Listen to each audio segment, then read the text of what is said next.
America is facing one of its biggest fears and nightmares in West Asia as Iran unleashes a new missile arsenal. New missiles guided by Chinese tech and refined by Russian combat tactics. Those are being able to target advanced U.S. bases in the region. We tell you more in this report.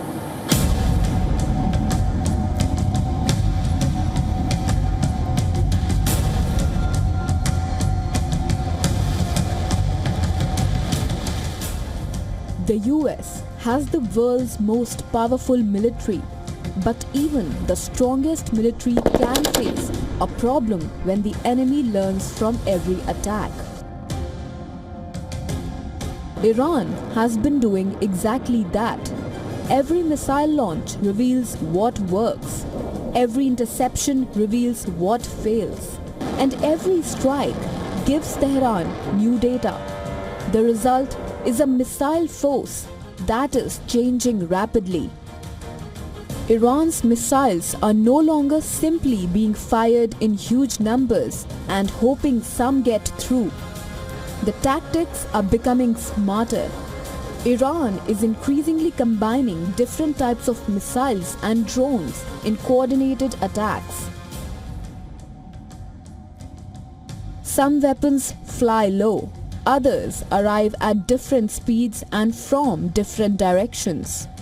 The aim is simple: overwhelm the defenses, force radar systems to track multiple threats, and make American interceptors choose which targets to engage first. This is where China's role becomes important. According to Western intel, China has long supplied Iran with military technology and missile-related expertise. Now, reports suggest that Tehran could receive hundreds of Chinese-made shoulder-launched air defense missiles. These weapons could threaten low-flying American aircraft and helicopters. Trump says he would be quite disappointed if she sells weapons to Iran. President Xi told you that China would not give or sell Iran any weapons. And there's a new report that Iran's about to get 400 rocket launchers from China going through Pakistan to Iran. Well, that would be surprising. I mean, things like that happen, but that would be surprising. He told me very strongly he wouldn't partake, and he knows I'd be quite disappointed. But the bigger Chinese contribution may be knowledge. Iran has studied Chinese missile technology for years, and Beijing has watched how modern wars are fought. Russia brings another advantage: battlefield experience. The war in Ukraine has become a laboratory for modern warfare. Russia has learned how to use drones, missiles, and electronic warfare together. It has also seen how Western air defense systems respond under sustained attack. Iran is watching, and it appears to be adapting.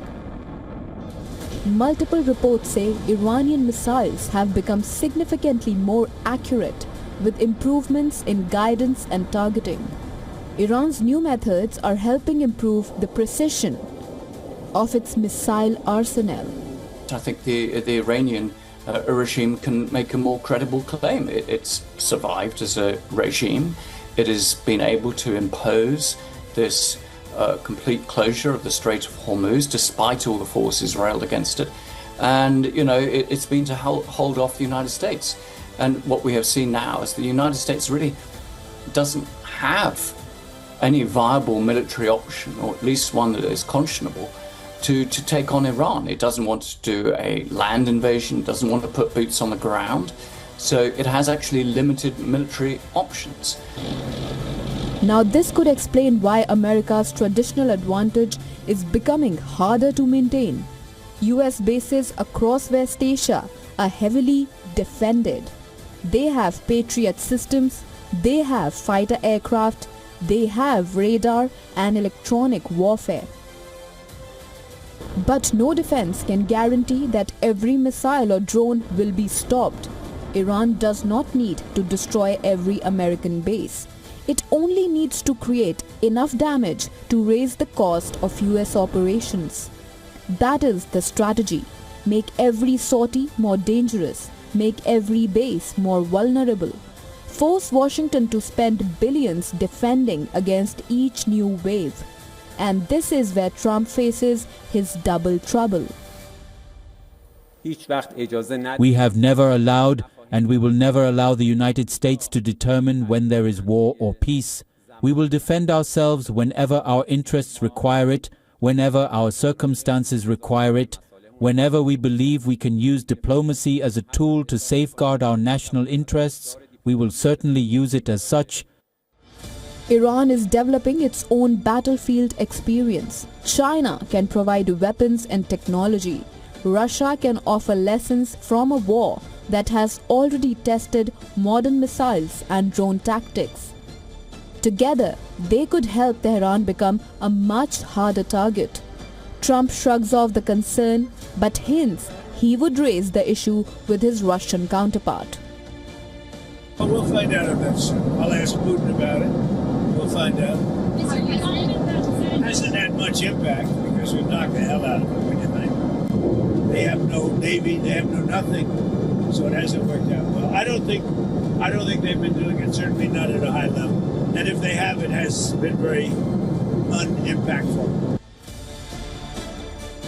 For US military, the challenge is no longer simply stopping Iranian missiles.